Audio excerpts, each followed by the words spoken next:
Sa mga nagdaang linggo, muling naging sentro ng usapin sa publiko ang kaso ng mga nawawalang sabongero. Muli itong uminit matapos mabanggit ang pangalan ng negosyanteng si Atong Ang at aktres na si Gretchen Barreto, kasabay ng paglitaw ng ilang pahayag mula kay dating Ilocos Sur Governor Luis Chavit Singson. Ayon sa mga ulat, nakita sina Gretchen at Atong na magkasama sa iba't ibang okasyon. Subalit malinaw na sinabi ni Chavit na walang kaugnayan si Gretchen sa isyu. Aniya, maaaring madalas lamang silang makitang magkasama dahil sa negosyo at personal na pagkakaibigan, ngunit hindi ito nangangahulugan ng direktang partisipasyon sa pagkawala ng mga sabongero. Samantala, nananatiling mabigat ang sitwasyon para kay Atong Ang. Sa mga ulat, nakasaad na may mga reklamong isinampa laban sa kanya kaugnay ng pagkawala ng ilang individual na konektado sa sabong. Sa mga pahayag ni Chavit, lumabas na tila may mga bagong impormasyon na ibinahagi na nagdudugtong sa pangalan ni Atong sa naturang kaso.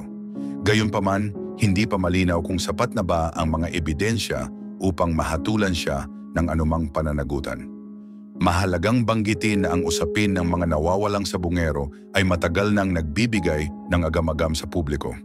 Ang kanilang biglaang pagkawala ay nagdulot ng takot at tanong kung paano ito nakakaapekto sa industriya ng sabong at sa seguridad ng mga taong nasasangkot dito. Hanggang ngayon, patuloy ang pag-asa ng mga pamilya na makakabalik pa ang kanilang mga mahal sa buhay at mabibigyan ng linaw ang kanilang sitwasyon.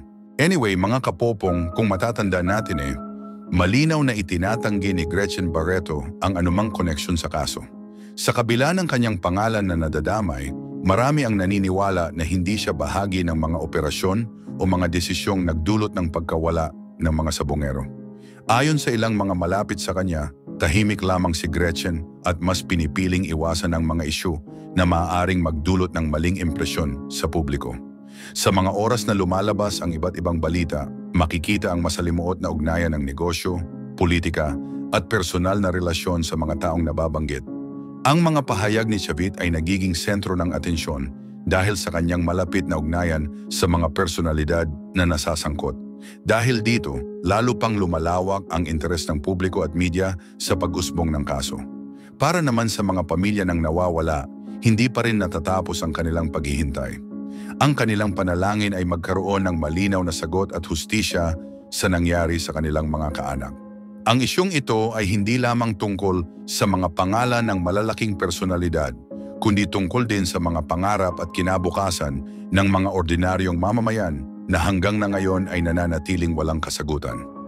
Habang nagpapatuloy ang mga investigasyon, marami ang nag-aabang kung saan hahantong ang kasong ito. Nanatiling palaisipan kung sino ang tunay na may pananagutan at kung kailan tuluyang mabibigyang linaw ang misteryo. Ang malinaw lamang sa ngayon ay patuloy itong magiging mainit na usapin sa bansa, lalo na sa harap ng matinding interes ng publiko at ng media. Actually mga kapupong, ganito kasi yan. Kung totoo ngang si Atong Ang nasa Pilipinas pa, specifically ayon mismo kay Ang, nasa Pasig daw siya, ay totoong ang tunay na makakapag-confirm niyan ang intelligence mismo ng ating gobyerno. Natandaan nyo posibleng meron itinalagang grupo ang ating gobyerno upang bantayan ang tunay na kinaroroonan nito. At sabihin man nating sobrang daming bodyguards meron itong si Atong Ang still mas marami pa rin ang bilang ng mga otoridad dito sa Pilipinas. At kung sa other countries ay gumagamit pa ng mga submarine o boat ang mga tao para makatakas, ay still nahuhuli pa rin sila ng mga otoridad dahil sa mga intelligence reports. Most especially, kung ang existing government hindi mo kaalyado. Anyway, ganito pa yung bagong balita. Nagpasya ang magkapatid na patidungan na magsampa ng reklamo laban kay dating Criminal Investigation and Detection Group Chief Brigadier General Macapas. Ayon sa kanila, hindi naging maayos ang pagtrato sa kanila noong sila ay ibinalik mula Thailand nitong Hulyo.